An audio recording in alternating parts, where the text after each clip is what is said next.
This period that I'm getting ready to go through, this is why most Texans don't even know that we were in the Civil War. This is why most people don't even know we were in the Confederacy. Why? Because we can focus on our next big period was the Cowboys. Most of that was focused here in Texas. Cattle ranching had always been popular in the West, just on the periphery of settlement. In Texas, this was especially true, as it had been the only industry for many years. I mean, you had like Jose Escandon that began settling the southernmost part of Texas, establishing cities like Laredo, where open-range cattle was the support. Most of the items and words that we think of when we think of the American cowboy come from the Spanish.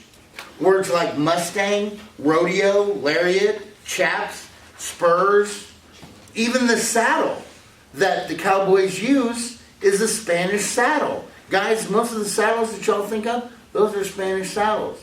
Now, what's the difference between a Spanish saddle and an English saddle? Any Esquitarians in here?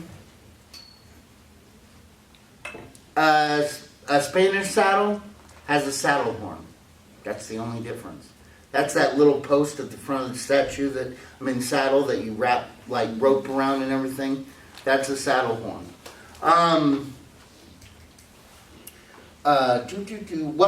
Cattle were so well adapted to Texas that they became more and more prolific.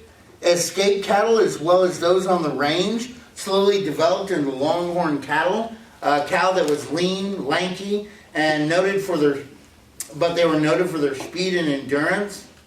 But one problem that always befell our ranchers was, how do you get the livestock to lucrative markets? Because cows aren't worth that much. If I have cows, and you have cows, and you have cows, and you have cows, and we can't really get them out.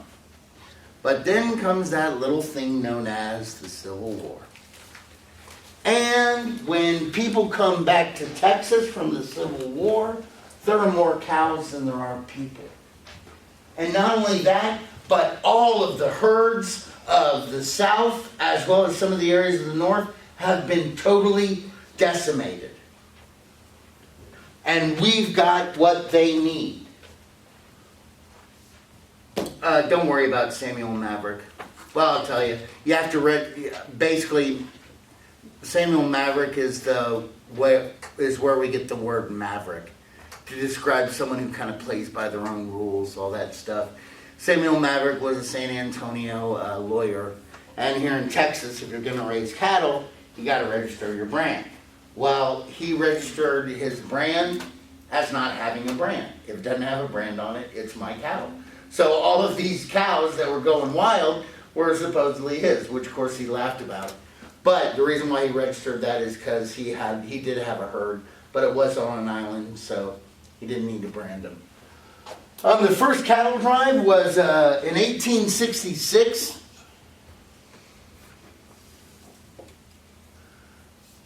Up to Sedalia,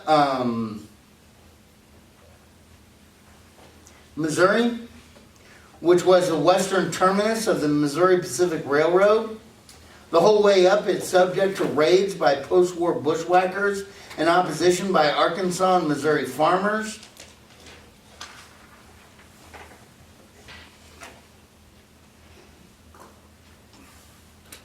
But then you have like Joseph McCoy, who was the youngest of three brothers, who turned Abilene, Kansas into a booming cow town with the help of his part Cherokee Jesse Chisholm and the Chisholm Trail.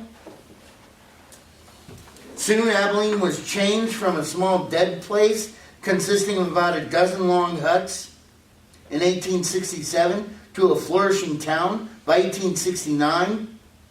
Population of Kansas rose from 107,000 to 365,000 in 10 years. And, oh no, wait a minute, that was in 3 years. And 10 years later, they hit almost 1 million. Nebraska was pretty much similar. And how many of you guys would like to go on the Chisholm Trail? Anybody here like to go on the Chisholm Trail? Nobody? Nobody here's been down to Austin on I-35? Nobody's been down to Austin or San Antonio? Well, then you've been on the Chisholm Trail. And if you keep taking 35 up, a lot of that follows the Chisholm Trail.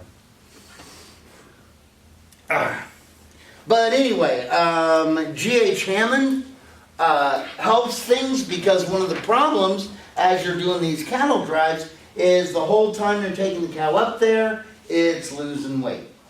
So I bought a cow based on weight, bought it 800 pounds, bought it at 40 cents a pound, whatever that, $1 a pound. So I paid $800 for it. Well, by the time I get it up to Missouri or Abilene, it's lost 50 pounds. I'm out $50. And by the way, by the time we then get it on the train and get it to New York City, it's lost another 25 pounds. I'm losing money. So G.H. Hammond helped this out by creating air-cooled railroad cars. Meaning, well, what we're going to do is it's going to get here, then we're going to slaughter it. And put the meat in these air-cooled cars, and it'll keep the meat till it gets out to where it's going to be sold. Now, guys, it used to be if you bought meat, you wanted to see the whole side of beef, which is the half of that cow. Now, wait a minute, why? You go into the butcher and you'd ask to see the side of beef. Now, why would you want to see the side of beef?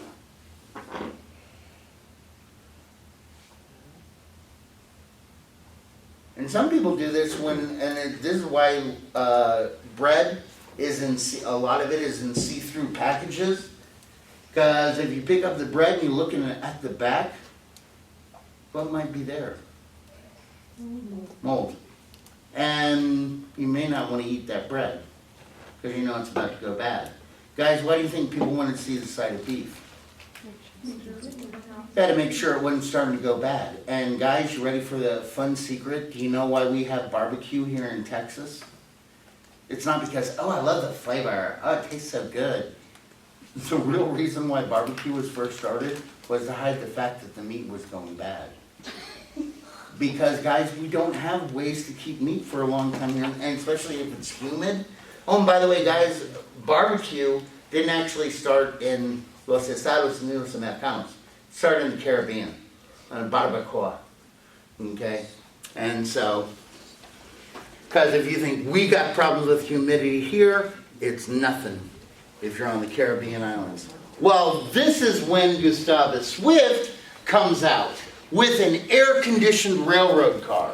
And guys, he basically makes Chicago a slaughterhouse for New England. And how many of y'all have been to the meat department at your supermarket? Where, the butcher always has on, the white, wearing white, looks very sanitary. All the meat, it's under either glass there or it's under cellophane so you can see the meat. And of course, the more expensive the meat is, the smaller the slices are. He's the guy that came up with all that. And there's one thing, though, that even the meat companies know where nobody's going to care what it looks like. Has anybody here bought the hamburger logs? They're like 20 pounds of hamburger meat. They're not see-through. They know, okay, it's 70-30. You just got to believe us. Come on, it's a deal. Just take it. All right, I will. I mean, it's not a bad deal because, it's hamburger meat. But anyway, he was the one about how to rake up your profits by having everybody be able to see it. And he, of course, put his meat under glass instead of having it under cellophane. And if you go up to the meat counter, it will be under actual glass there. So, over 40,000 cowboys roamed the Great Plains during the 20 years of the cattle drives. Most of these were young men. Average age was 24. They actually were a diverse crowd. 30% of the cowboys on the cattle drives were either Mexican or African American. Their numbers included Civil War vets from both sides. And some people who even came over here from Europe. You ready? Now, why did the cattle drives die out? Well, if you want the romantic vision, It was all because of the invention of barbed wire. Barbed wire, which was first invented and patented in 1873 by Joseph Glidden. But sales of it really didn't take off until John W. Betamillion Gates went down to San Antonio, where he set up a corral with this barbed wire. Because guys, remember, if the wire isn't barbed, all a cow has to do is go up there and lean against it, and that fence is gone. Okay? But he created this barb, and he bet any Texan that if they had a bull that could break through that barbed wire, he'd give him $500. And guys, this is back then money. Okay, in the 1870s. Okay, at San Antonio. And of course, Texans being Texans, well, I'm just going to take them up on that. They made their bulls angry the special way you make bulls angry for things like rodeos, which if you're a male, you would not appreciate at all. And they got the bulls in there, and they'd run and they'd charge at the wire. As soon as they got pricked, they'd back away. Not a single bull was able to break through. Basically, he called barbed wire light as air, stronger than whiskey and cheaper than dirt. And people took orders by the armloads. And so that's what, and you know, according to the myth, people started fencing off sources of water and other things like that, and acting as impediments to the cowboys, and making their life, guys, you want to know the real reason why the cattle drives died? Because the railroads got here. Now we don't have to take cows anywhere. It's like, oh man, I like the other story better.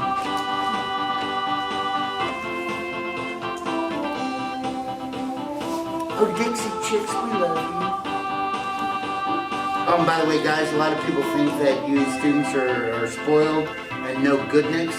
But guess what I heard on my way in from being outside? Because I'm going walking now because you're going to see me disappear. Guess what someone was playing in their truck? I Walk the Line by Johnny Cash. Y'all don't know that song? There you go. I keep my eyes wide open. That may even been you. No, no. It wasn't me.